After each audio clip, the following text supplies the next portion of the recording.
जय हिंद। स्वागत है आपके अपने चैनल में। और आज की वीडियो में देखते हैं हम एक्सरसाइज 1.2 क्लास 10 एनसीईआरटी पैटर्न से।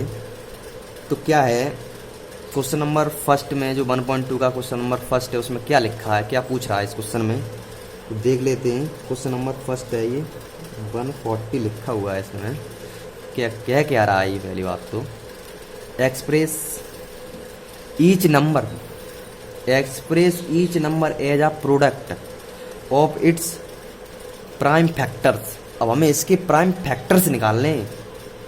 उसमें जो एक्सरसाइज 1.1 है उसका वीडियो का लिंक आपको इसी के डिस्क्रिप्शन में मिल जाएगा, उस वीडियो को भी देख लीजिए जाके। तो क्या है इस क्वेश्चन में, express each number as a product of its prime factor. तो हमें इसके नंबर्स निकालने हैं। तो देखिए कैसे निकालेंगे इनके नंबर। प्राइम फैक्टर्स पहले होते क्या हैं ये देख लीजिए, तो हम बताते हैं आप लोगों को क्या है प्राइम फैक्टर्स और क्या करना है इसमें। इसमें ज़्यादा कुछ नहीं है। तो देखिए 140 लिखा हुआ है, तो हमें यहाँ 140 लिख लेते हैं और इसको तोड़ते हैं। तो कितने बार चला जाएगा, 7 बार। फिर 2 से तोड़ते हैं इसे, तो 2 3 6, 2 3 6 और 2 5 10। अब इसे करते हैं 5 से, क्यों 3 से जाएगा नहीं ये। अब क्यों 3 एकम 3 नहीं जाएगा ना, 3 एकम 3 नहीं जाएगा ना। तो 5 से देखते हैं, 5 सत्ते 35 और 7 एकम 7। तो अब क्या है इसमें लिखना है, 140 is equal to 2 into 2 5 into 7।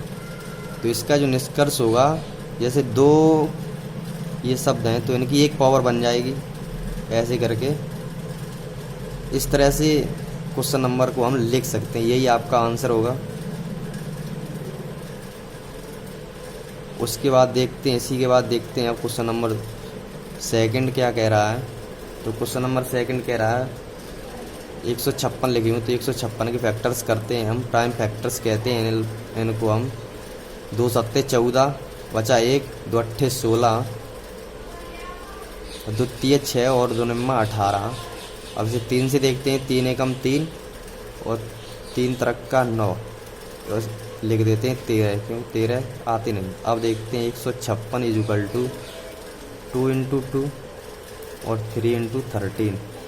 तो क्या हो जाएगा, इस पर पावर चढ़ जाएंगी इनकी, और 3 इंटू 13, यही आपका आंसर होगा।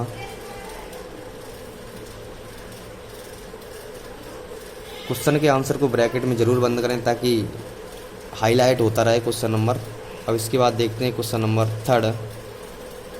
क्वेश्चन नंबर थर्ड है 38 25। तो इसे देखते हैं 38 25 को। अब देखिए इसे 2 से डिवाइड करते हैं, तो 2 एकम 2 बचा 1, 2 निम्मा 18, 2 एकम 2, 2 दूनी 4, बच गया 1 यहाँ। तो ये डिवाइड 2 से नहीं हो सकता। अब 3 से देखते हैं इसे, 3 एकम 3 हो गया, 3 दूनी 6 बचे 2, 3 सत्ते 21, 21 बचा 1, 3 पंजे 15। तो ये 3 से डिवाइड हो जाएगा। तो देखिए कैसे, 3 एकम 3, 3 दूनी 6, 3 दूनी 6, अब बचे कितने 2। अब 3 सत्ते 21 बचा कितना 1, 3 पंजे 15, ये 3 से डिवाइड हो गया। अब इसे देखते हैं, 3 से देखते हैं पहले, 3 चक 12 और 3 दूनी 6 और 3 पंजे 15। तो ये 3 से फिर से डिवाइड हो जाएगा। तो 3 चक 12 और 3 दूनी 6 और 3 पंजे 15। अब फिर से देखते हैं 3 से डिवाइड हो जाएगा ये क्या। तो 3 एकम 3, 3 चक 12 और 3 एकम 3 बचे 2। तो ये 3 से नहीं डिवाइड हो सकता। 5 से देखते, 5 अट्ठे 40 बचे 2, 5 पचम 25। तो ये 5 से डिवाइड हो जाएगा आसानी से। 5 अट्ठे 40 और पचम 25। अब देखते हैं फिर से क्या 5 से डिवाइड हो जाएगा ये। 5 एकम 5 बचे कितने 3, 5 सत्ते 35 हो जाएगा। 5 एकम 5 और 5 सत्ते 35 और ये 17 बार हो जाएगा। अब देखते हैं 17 बार हो गया ये।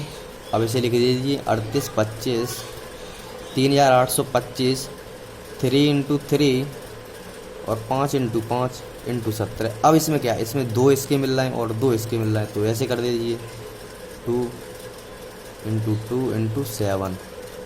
ब्रैकेट में ज़रूर बंद करिए ताकि क्वेश्चन का आंसर हाईलाइट होता रहे।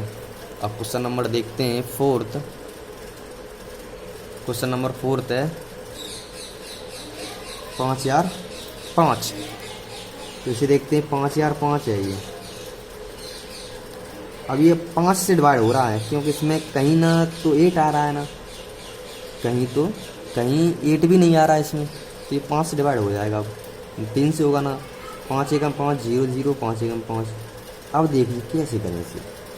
अब इसमें करना क्या है, ये 5 से भी डिवाइड नहीं होगा और ना ही ये 6 से डिवाइड, क्यों 6 से तो डिवाइड कर नहीं सकते। 7 से देखते हैं, 7 एकम 7 बचे 3, 7 21 7 21 30 है ना, 7 21 7 चौक 28 बचे 2, तो ये 7 से डिवाइड हो जाएगा। देखिए कैसे, 7 एकम 7, यहाँ क्या बचे 3, तो ये 1 0 30 हो गए, तो 7 चौक 28 7 चौक 28 बचे कितने 2, 7 21 तो 143 आ गए। अब कितने हो गए ये जोड़िए ने, 5 और 3 8 हो गए, ये 8 हो गए।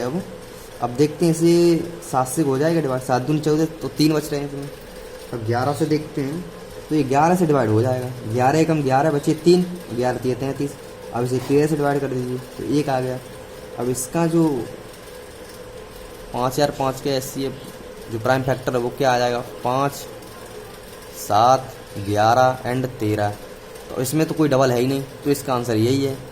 इसे भी आप ब्रैकेट में बंद कर दीजिए। उसके बाद देखते हैं एक लास्ट है, इसका 5th क्वेश्चन नंबर है 74 29 है, 74 29। तो यहाँ लिख दीजिए 74 29। अब इसे देखते हैं डिवाइड करके, तो इसमें इसके लास्ट में 9 आ रहे हैं, तो 9 से समझ सकते हैं कि 3 से डिवाइड होगा ये। अगर लगता है तुम्हें जैसे इसके लास्ट में 5 आ रहे हैं तो ये 5 से डिवाइड होगा, और इसमें 5 आ रहे हैं। अब 5 इसमें 5 ही 5 आ रहे हैं तो इसे 5 से डिवाइड करेंगे। अब इसके आगे तो और भी चीज़ आ रही है ना, 2 भी आ रहा है, 8 भी आ रहा है, 3 भी आ रहे हैं, तो ये सब चीज़ें देख सकते हैं। जैसे 5 आ रहे हैं तो 5 से पहले भी देख सकते हैं 1-2 अंक, ताकि आराम से डिवाइड हो। जैसे इसमें 9 आ रहे हैं तो इसके आगे 2 भी हैं, तो इसके लास्ट में तो 9 ही आ रहे हैं, लेकिन तो ये 2 से डिवाइड नहीं हो सकता है, हालांकि 3 से डिवाइड हो जाएगा। देखते हैं, हो सकता है ना हो 3 से भी।